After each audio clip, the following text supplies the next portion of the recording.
여러분 안녕하십니까? 황준비씨 뉴스투데이입니다. 먼저 오늘의 주요 뉴스입니다. 남북 화해와 협력에 대한 기대와 함께 동북아 지역 전력망을 하나로 연결하는 슈퍼그리드 사업이 주목받고 있습니다. 5.18 시민군 윤상원 열사와 노동운동의 새벽을 연 전태일 열사의 일기를 통해서 시공을 넘어 연결돼 있는 두 청년의 정신과 삶을 조명합니다. 광주 광산구 폭행 사건의 가해자 가운데 한 명이 추가로 구속돼서 이 사건으로 구속된 피의자는 6명으로 늘었습니다. 천년 고찰인 해남 대흥사가 유네스코 세계 문화유산 등재를 눈앞에 두고 있습니다. 오늘 새벽 열린 한미 정상회담에 이어 다음 달 북미 정상회담이 좋은 결과로 이어지면 남북 간의 경제 협력도 탄력을 받을 것으로 기대를 모으고 있습니다. 이로 인해 동북아 지역 전력망을 하나로 연결하는 슈퍼그리드 사업에 대한 관심도 높아지고 있습니다. 이기상 기자가 동북아 슈퍼그리드 사업 내용이 무엇인지 자세하게 전해드립니다. 지난해 러시아에서 열린 동방경제포럼, 문재인 대통령이 기조연설을 통해 동북아 슈퍼그리드를 제안합니다. 동북아 경제 공동체와 다자안보 체제까지 전망하는 큰 비전을 가지고 동북아 슈퍼그리드 구축을 위한 협의를 시작할 것을 동북아의 모든 지도자들에게 제안하고 싶습니다. 동북아 슈퍼그리드는 한국을 포함해 몽골과 중국, 러시아와 일본의 국가 간 전력망을 서로 연결하는 사업입니다. 몽골에는 한중일 세 나라가 충분히 쓸 수 있는 만큼 신재생에너지 잠재량이 무궁무진하고 러시아에도 수력과 천연가스 등 청정에너지가 풍부합니다. 이들 나라와 전력망을 연결하면 원자력 비중을 줄이고 친환경 에너지 기반을 구축할 수 있습니다. 1991년에 미국과 캐나다를 시작으로 유럽과 북아프리카, 동남아 등에서도 국경을 넘는 전력망이 추진되고 있습니다. 최근 열린 한중일 정상회담에서도 슈퍼그리드가 언급될 만큼 동북아 경제 공동체 번영에 대한 정부의 의지는 강합니다. 먼저 중국, 몽골과 러시아 사이에 슈퍼그리드를 추진하고 이후에 일본을 참여시키는 방안으로 추진될 수 있을 거라고 보여집니다. 또 북한이 만약에 또 참여하게 된다면 더욱더 탄력을 받을 수 있을 걸로 생각합니다. 이를 위해 정부는 현재 중국, 몽골과 TF팀을 만들어서 논의를 구체화하고 있습니다. 한전 역시 국가 간 전력망 연결이 기술적으로 문제가 없고 경제성도 있다고 결론을 내렸습니다. 우선 국내 전력 수급량의 5% 미만인 2 내지 3기가와트 규모의 전력을 국가 간에 거래하는 방안을 검토하고 있습니다. 한전은 동북아 전력망 사업을 선점하기 위해 이미 슈퍼그리드 전문위원회를 구성하고 주도적인 역할을 모색하고 있습니다. MBC 뉴스 이계상입니다. 동북아 슈퍼그리드 사업은 북한이 협력하느냐가 매우 중요합니다. 북한이 참가할 경우 중국이나 러시아와의 전력망 구축을 앞당길 수 있고 북한의 전력난 해소에도 도움을 줄 수가 있습니다. 보도에 박수인 기자입니다. 한반도의 밤 시간을 찍은 위성 사진입니다. 밝게 빛나는 남한과는 달리 북한은 말 그대로 암흑 세상입니다. 발전량이 남한의 23분의 1 수준에 불과해서 정전과 단전이 일성화되어 있습니다. 김정은 위원장이 직접 나서 전력 생산을 독려할 정도입니다. 전력 생산을 결정적으로 늘리며 불필요한 발전 설비들을 정비 보강하여 전력 손실을 줄이고 최대한 생산하기 위한 투쟁을 힘있게 벌여야 합니다. 따라서 전력 설비 정비와 함께 안정적인 전기 공급이 가능한 동북아 슈퍼그리드 사업은 북한도 반길 만한 일입니다. 북한이 참여할 경우 한반도와 대륙을 잇는 육상 전력망을 구축해 사업 추진을 앞당길 수 있습니다. 북한이 갖고 있는 지정학적인 위치를 잘 활용하고 우리 남쪽이 가지고 있는 기술을 잘 활용한다면은 우리가 동북아시아의 새로운 어떤 번영의 세계가 만들어지는데 허브 역할을 하게 될 거예요.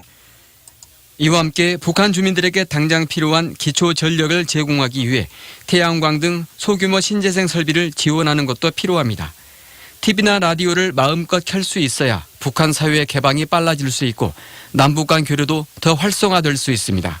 3년이나 5년 내지는 10년 계획을 세워가지고 민간단체나 지자체가 상호 서로 좀 협력을 해서 북한에 그런 시설들을 지원하면 상당히 큰 도움이 되지 않겠냐 싶습니다. 에너지 분야에선 전기가 통해야 남북이 통일된다는 말을 합니다. 동북아 슈퍼그리드 사업에 북한이 참여한다면 한반도 통일의 시계도 그만큼 빨라질 수 있습니다. MBC 뉴스 박수인입니다. 밤사이 내리기 시작한 비는 지금도 곳곳에 이어지고 있습니다. 낮부터는 차차 맑아질 것으로 보이는데요. 현재 레이더 영상 보시면 우리 지역은 비구름대 거의 빠져나간 상태입니다. 아침까지만 5mm 미만의 비가 더 내리다 그칠 것으로 예상되는데요. 이 비로 인해 가시거리 짧으니까 안전운전하시기 바랍니다. 비구름이 지나고 난 뒤에는 황사가 찾아올 것으로 보여 걱정입니다. 따라서 오늘 미세먼지 농도 나쁨 수준까지 오르겠고 심하면 매우 나쁨 단계를 보이기도 하겠습니다. 황사의 영향은 내일까지 계속되니까 황사용 마스크 꼭 착용하셔야겠습니다. 이 황사만 아니라면 날 자체는 맑겠습니다. 오늘 광주의 낮 기온 25도로 어제와 비슷할 것으로 보이고요. 서해안을 중심으로는 오늘 강한 바람이 불 것으로 보이니까 참고하시기 바랍니다. 현재 광주가 17도, 담양 16.9도로 어제보다는 좀 높게 출발하고 있고요. 낮 기온 장성과 담양 24도, 화수는 25도를 보이겠습니다. 목포가 22도, 해남 24도로 어제와 비슷한 기온 예상되고요. 곡성 25도, 구례 26도, 순천도 26도를 보이겠습니다. 날씨였습니다.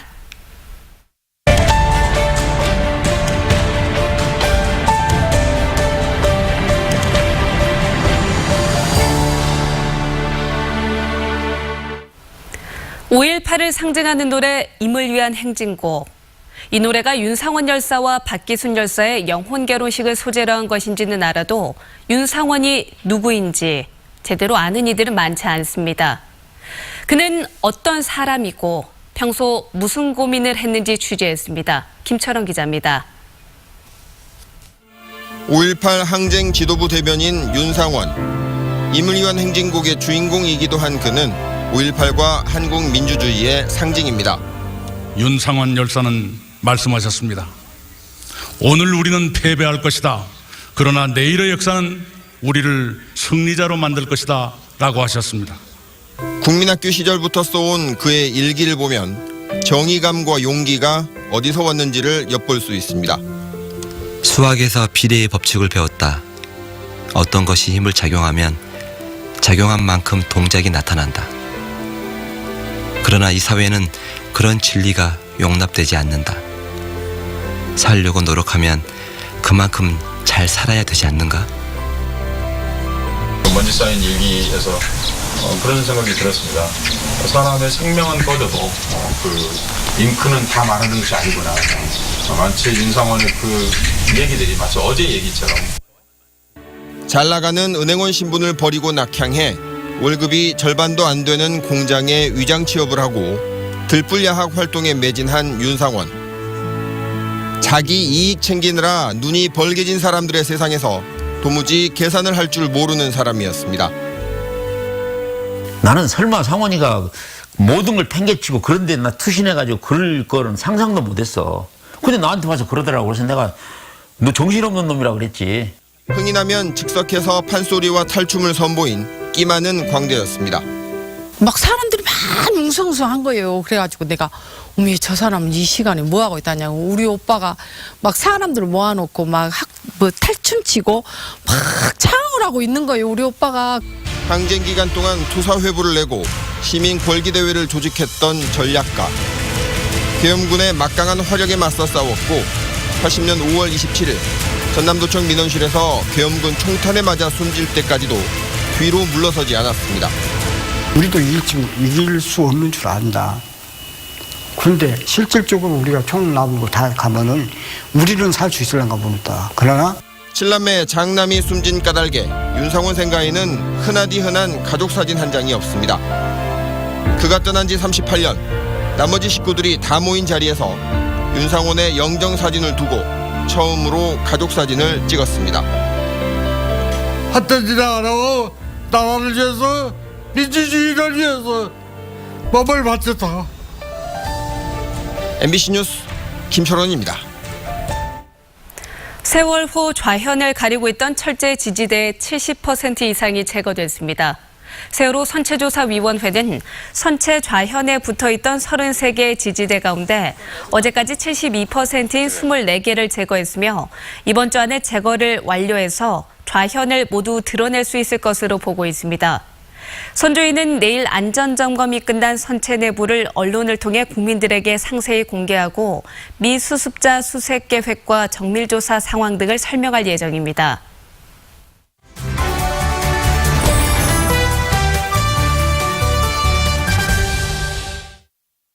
광주에 필요하다고 생각하는 정책을 시민이 직접 제안하고 결정하는 광주시민총회가 어제 금남로에서 열렸습니다. 네, 어떤 이야기들이 나왔는지 김현영 광주로 상임이사와 짚어보겠습니다. 안녕하십니까? 네, 안녕하세요. 네, 먼저 광주시민총회 취지가 무엇이고 어제 어느 정도 인원이 참여했는지 소개를 해주시죠. 네, 제53회 광주시민의 날 광주 시민날을 맞이하여 시민정치 페스티벌이 개최되었습니다. 그중 눈여겨볼 만한 행사가 시민총회였는데요. 시민총회는 시민들이 직접 정책을 제안하고 이를 거리에서 결정하는 과정을 겪는 사업을 이야기합니다. 작년에 이어 두 번째로 올해도 개최되었는데요. 네. 정책 제안자들과 청중평가단 등 시민 수백여 명이 참가하여 성황리에 개최되었습니다. 시민들의 의견을 온라인으로도 또 먼저 받고 그 자리에서 거리에서도 받았잖아요. 어떤 네. 의견들이 가장 많이 왔죠? 네, 총 100여 건이 제안이 되었고요.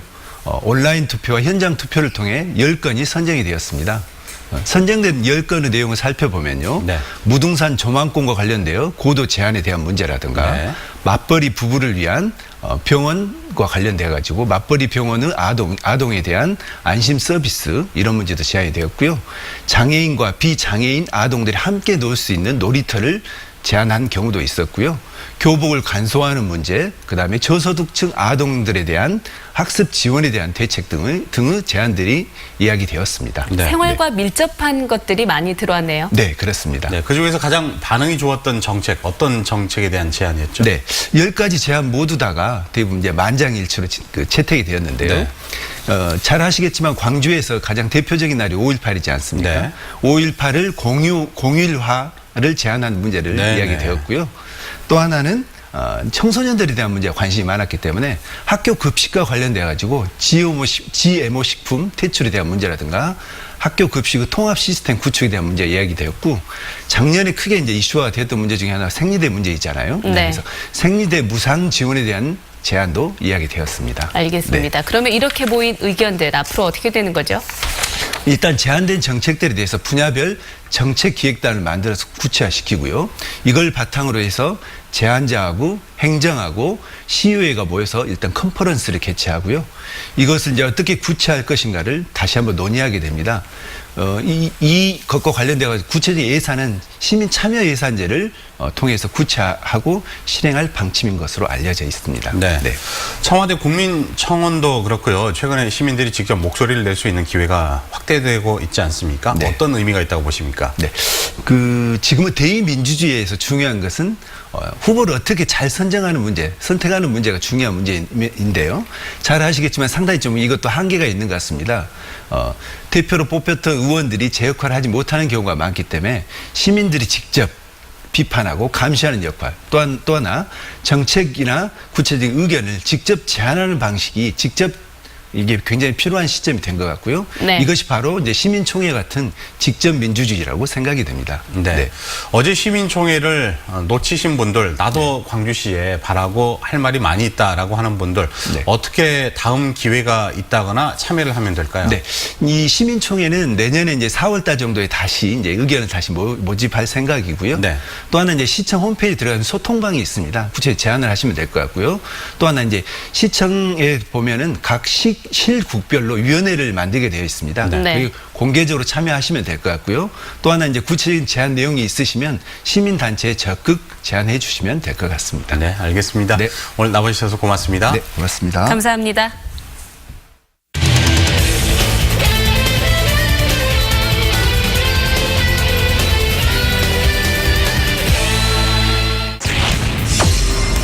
도전 하나라도 주문을 하거든요. 자, 그런데 첫 타자 김선빈 선수에게 볼넷을 허용하고 말았습니다. 연속해서 경사를 쳤던 기아이기 때문에 이명기는 다릅니다. 우중간을 완전히 갈라냈고요. 1루에 있던 김선빈은 2루 맞고 3루까지, 이명기는 2루까지.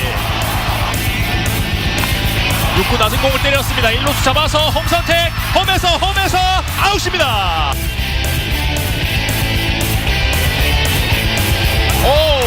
범통이 됐습니다. 세이브입니다. 노볼 원 스트라이크.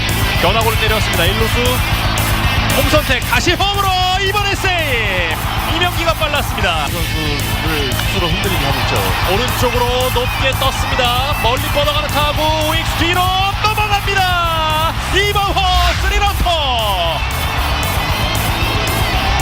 완벽하게 경기의 흐름을 가져오고 있는 기아 타이거즈입니다. 풀카운트 피치 센터 쪽으로 안타를 만들어냈습니다. 이명기 3타석 만에 3안타 높은 공을 때렸습니다. 3루간 빠져나갑니다. 스타트 빨랐던 이명기는 2루 맞고 3루까지 들어갑니다. 이명기 선수가 스타트를 끊었기 때문에 지금 8안타를 치고 있습니다. 걷어 올렸습니다. 왼쪽으로 멀리 뻗어갑니다. 좌익수 뒤로 담장 근처 넘어갔습니다. 김주찬 3런 완벽하게 KT의 선발 주공을 압도하고 있는 기아 타이거즈의 타선입니다. 투수의 대결은 참 흥미롭습니다. 걷어 올린 타구입니다. 높게 떠올랐습니다. 멀리 뻗지 못합니다. 유격수 잡아냅니다. 오늘 경기의 마지막 아웃 카운트. 최종 스코어 8대5로 기아 타이거즈가 승리를 가져갑니다. 기아 타이거즈는 경기 4연승을 이어갑니다.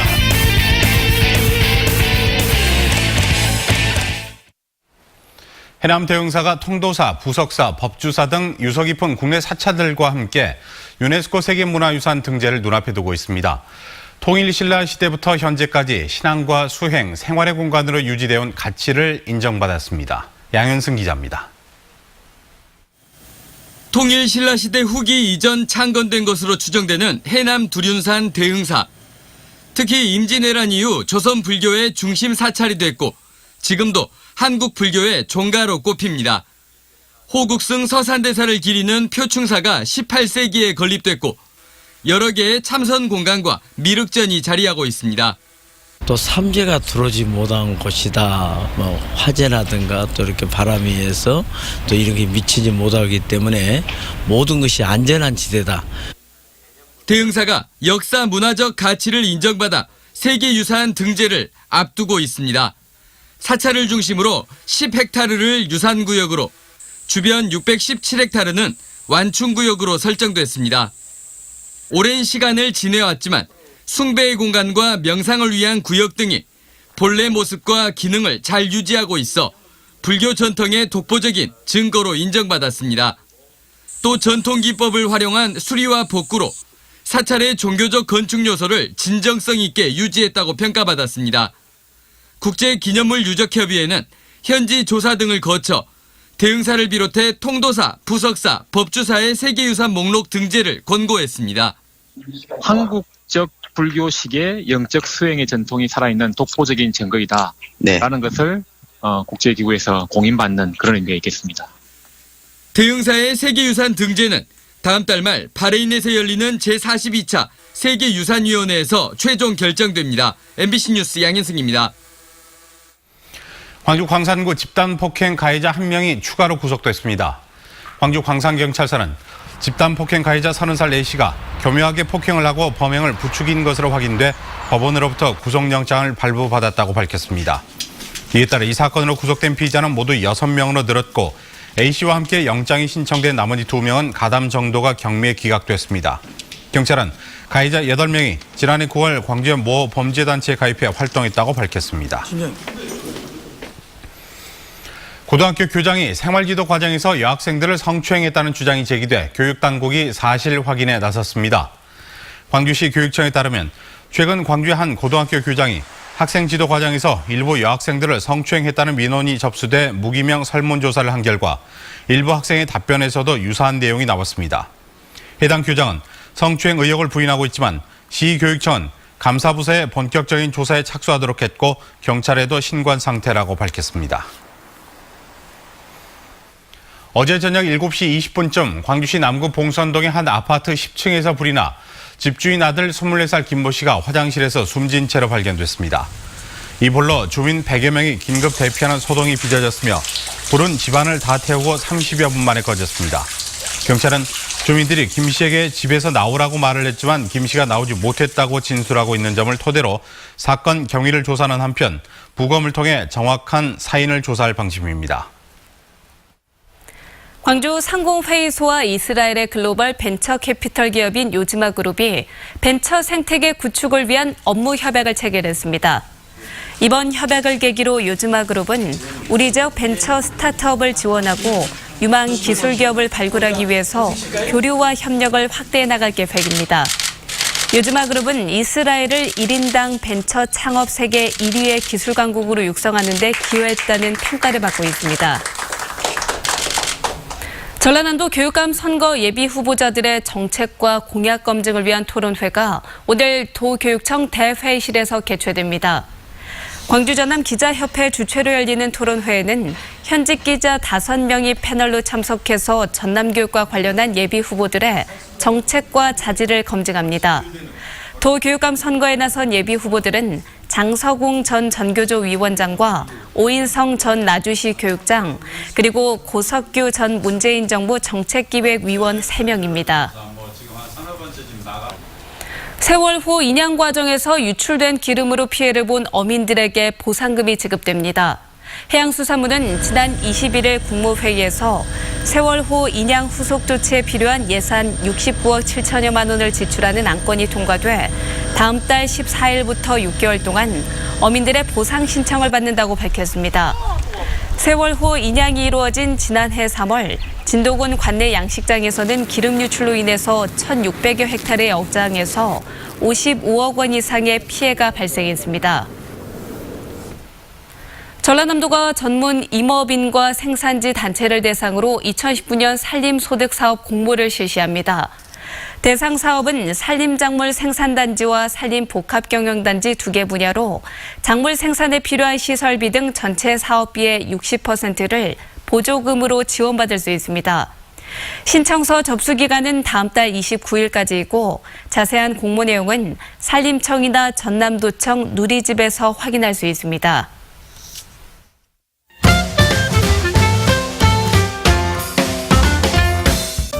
도심 속 전통시장 양동시장에서 100년 양동 큰장 행사가 열립니다. 1,000원 경매나 땡처리 판매 등 다양한 할인 행사가 열리는데요. 행사 기간에 5만 원 이상 장을 본 고객에게는 추첨을 통해 원목 가구 등 경품도 제공합니다. 광주 지역의 역사 교사들이 5.18 민주화 운동에 대해 알려주는 팟캐스트가 화제를 모으고 있습니다. 자료조사부터 대본 작성, 진행까지 현직 교사들이 하고요. 매회 전문가들을 초대해 재미를 더하고 있는데요. 송은혁 교사는 본인들의 방송이 남도의 역사와 문화를 친절하게 안내하는 가이드북 같은 역할을 했으면 한다고 소감을 밝혔습니다. 광주 출신의 아마추어 사진작가 범진석 씨가 국내 최고의 사진대회인 대한민국 사진대전에서 대상을 수상했습니다. 변 씨의 작품 환희는 베트남의 오래된 사원에서 만난 노인과 불상을 함께 배치한 사진인데요. 열반에 오르려는 한 인간의 염원을 잘 표현했다는 평가를 받았습니다. 80년 5월 광주의 아픔과 그리움을 담은 음반 광주 아리랑이 지난 18일 발표됐습니다. 광주 출신 국악인 전현정 씨의 음반 광주 아리랑에는 국악, 재즈 등 다양한 버전으로 재해석한 광주의 모습이 담겼는데요. 관현악 임을 위한 행진곡 서곡을 작곡한 황호준 씨도 타이틀곡 광주 아리랑을 통해 음반에 참여했습니다.